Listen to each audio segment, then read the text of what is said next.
Right? So where are we going? We're not going to be talking about buzzwords today, but really talking about action. So this is game-changing tactics. You are here as an action team, but there are other groups that are being formed as well, one of those being our community advisory panel. Think of this as a kind of a focus group of 50 to 60 regional community members who are interested and engaged and want to be ambassadors for this message around the region. So we are working to identify those individuals and have them self-identify, and some of those did so at the summit in June.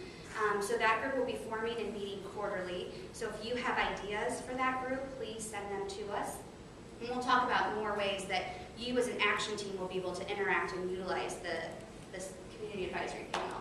Then we're also implementing a speaker series. So we had one last week where Ray Leach of Jumpstart came and spoke to the Jumpstart pillar group action team, but then also we'll be doing those in the future. So we're looking to do those monthly through the first half of 2011.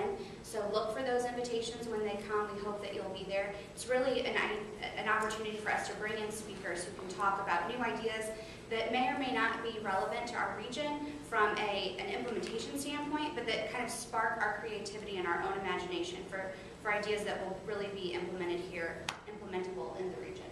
Heather, excuse me, Yes. talking about a speaker series, is Vision 2020 ready to go on the road at all, to Rotaries and other Yes. places to start talking? Yes, and we have a few of those scheduled. This Friday, Katie will be presenting at the Social Services Summit, which is free and open to the public at the Public Safety Academy on Friday. And we have a program scheduled with the Downtown Rotary Group. So yeah, the road show is ready. This just briefly, we really want to root what we're doing in context. So we're working very closely with John Stafford at the Community Research Institute.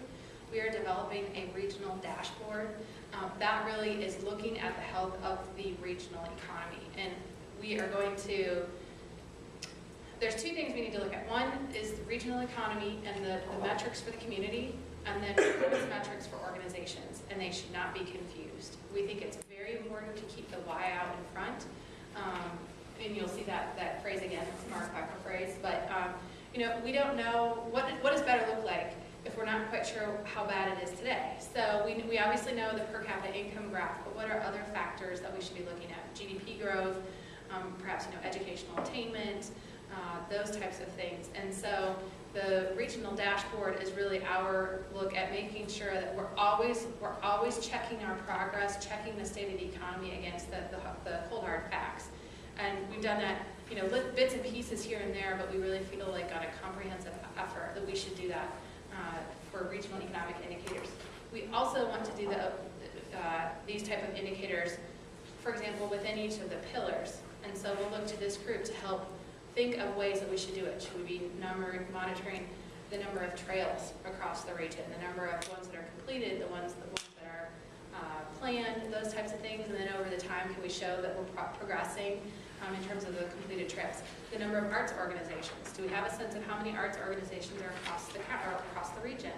We had CRI look into nonprofit arts organizations, and there are a couple of counties at this point that they couldn't find any nonprofit arts organizations, so maybe that's something that we should take a look at.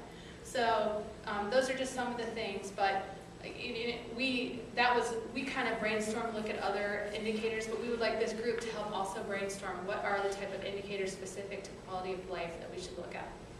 And then connect the dots inventory.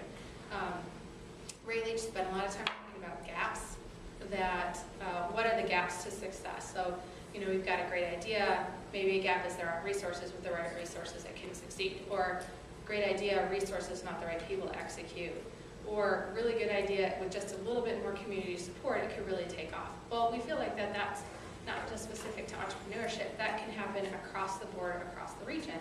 So we also think that it's important, in addition to coming up with ideas and strategies, to really doing an inventory of what's happening. Perhaps there is a really strong arts initiative in Steuben County that nobody knows about, and it's something that we could replicate across the region, those types of things. So we feel like for a multi-pronged approach towards Vision 2020 that we also need to do a true inventory of what's happening. And then communicate. This goes back to Irene's question. We've got to get out there, we've got to get we have to start communicating with people, letting them know. We just need to let people know, in terms of raise awareness of today's reality, keep the why in front of it. We know how, some of us have a sense of how bad things are. Other people, they know, but they can continue on with their daily lives, so they're not particularly motivated to really change behavior, change approach to strategy, that type of thing. And we feel like that's part our job, is to help kind of rally for the cause.